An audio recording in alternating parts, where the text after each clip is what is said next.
আমার জীবনে আমি এইটুকু জীবনে যেই কয়জন বয়াতি দেখছি এরকম চালাক বয়াতি আমি আমার জীবনে কোনোদিন দেইনি।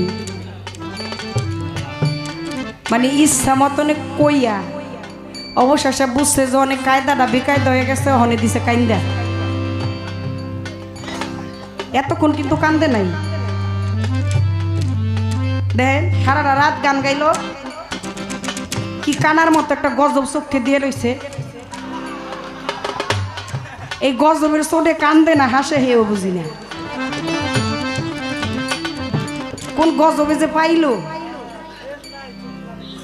চোখ থাকতে এই শামসু কানা কাকার মতো। এর লেগে তো আমি কই কিরে বেটা খাড়াই রয়েছে এনে বক্তবিন্দু বহায় মানুষ ও মানুষ মানুষ মানে আমার দ পার কর।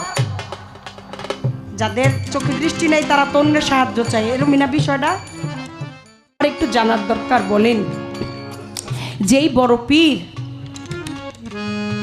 যার নামের গুণে আগুন পানি হয়ে যায়, পাথর গলে যায়, পাষাণও গলে যায়, সেই বড় পীর দুনিয়ায় আসার আগেই একজনকে খুন করলেন। ইসলামিক দৃষ্টিতে খুন করা এটা মহাপাপ,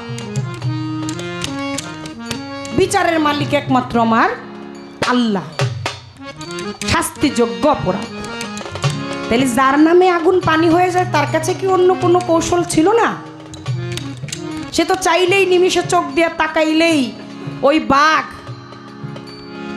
ফিনিশ হয়ে যেত, ধুলায় উড়া যেত। কিন্তু তারে খুনি করতে হলেন, একটা প্রাণী হত্যা করতে হইলেন আব্দুল কাদের জিলানী, কুতুবে রাব্বানি, গাউসে সোবাহানি, সামদানি, মাহবুবে সোবাহানি, যার নামে আগুন গইলেও পানি হয়ে যায়। একটু জানার দরকার তার খুন করার প্রয়োজন হইল কি। এবং আমার আরেকটু আমি দলিল পড়ে দেখতে পাই, আমার বড় পীর যখন দুনিয়ায় এই ধরাধামে আসলেন, ধাত্রী মাতার কোল থেকে তিনি উধাও হয়ে গেলেন। উধাও হইয়া যাইয়া দলিল পড়া দেখতে পাই চন্দ্র এবং সূর্যের সাথে নাকি একটা কর্মও করে আসছে। এই প্রশ্ন যার এই জায়গায় হে কয়, আমি কইছিলাম যে একটু কোয়েন, সে যে কর্মটা করলো, সে যে কর্মটা করে নিজেকে একটু পোড়াইলো, এই পোড়াইলোটা যার নামের গুণে আগুন পানি হয়ে যায়, সে আবার কোন আগুনে নিজেকে পোড়ায়? গত পরশুদিন যে বইতের লগে গান গাইছি হে খারায় কইছে কে এসকের আগুনে পড়ছে, আপনি আবার খারায় হে কথা কয়ে হেলেন না।